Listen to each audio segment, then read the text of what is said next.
Assalamualaikum warahmatullahi wabarakatuh. Sobat PPKN kelas 8 dimanapun kalian berada.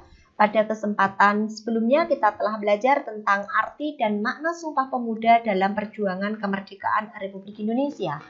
Pada kesempatan kali ini kita akan belajar tentang memaknai semangat perjuangan pemuda dalam perjuangan kemerdekaan Republik Indonesia.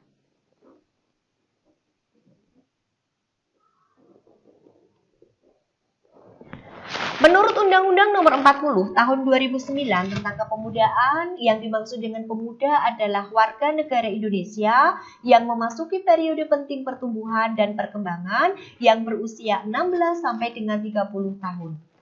Namun dalam hal ini, pemuda tak hanya dilihat dari kategori biologi saja, melainkan suatu keadaan sosial yang berubah dan muncul pada waktu tertentu dan pada kondisi yang jelas. Dalam sejarah perjuangan bangsa, para pemuda memiliki peran yang aktif dalam upaya memperjuangkan kemerdekaan. Para pemuda telah berhasil membentuk organisasi nasional yang pertama, yaitu Organisasi Budi Utomo pada tanggal 20 Mei tahun 1908. Langkah Budi Utomo ini kemudian diikuti oleh organisasi-organisasi lain, di mana organisasi-organisasi yang terbentuk setelah Budi Utomo ini bergerak dalam bidang politik maupun ada yang bergerak di bidang non-politik.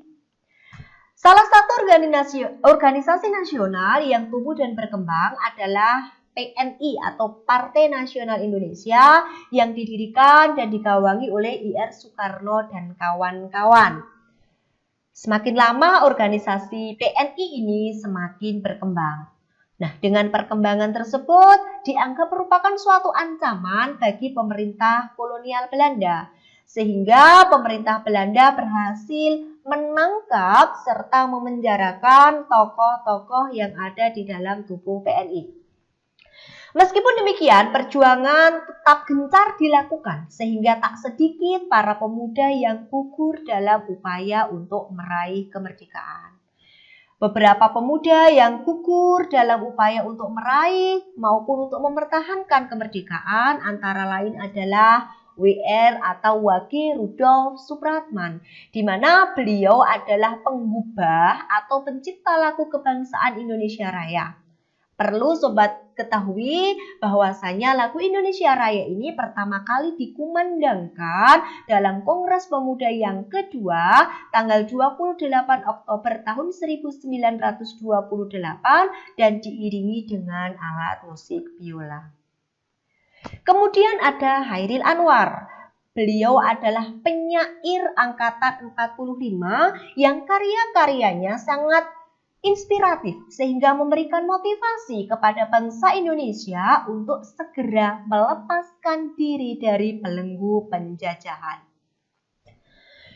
Selanjutnya ada Walter Monginsidi, di mana beliau adalah pahlawan nasional yang ikut berperang untuk mempertahankan kemerdekaan. Namun akhirnya beliau berhasil ditangkap dan dijatuhi hukuman mati dengan cara ditembak oleh Belanda. Selanjutnya ada I Gusti Ngurah Rai. Beliau adalah pahlawan nasional yang berasal dari Bali. Beliau ikut serta dalam upaya mempertahankan kemerdekaan dalam Perang Puputan Margarana. Yang disebut dengan Perang Puputan itu adalah perang sampai titik darah penghabisan. Dalam Perang Puputan tersebut, I Gusti Ngurah Rai gugur pada tanggal 20 November tahun 1946. Sampai di sini, Sobat PPKN semuanya, kita bisa mengetahui nilai-nilai luhur dari Sumpah Pemuda, di mana nilai-nilai luhur tersebut antara lain adalah cinta bangsa dan tanah air, persatuan, sikap rela berkorban, kemudian mengutamakan kepentingan bangsa di atas kepentingan pribadi maupun golongan, kemudian dapat menerima serta menghargai perbedaan, semangat persaudaraan, serta Sumpah Pemuda dapat meningkatkan semangat kerjasama. Sampai di sini dulu materi kita pada pertemuan kali ini. Terima kasih atas perhatiannya. Tetap semangat dan jaga kesehatan. Wassalamualaikum warahmatullahi wabarakatuh.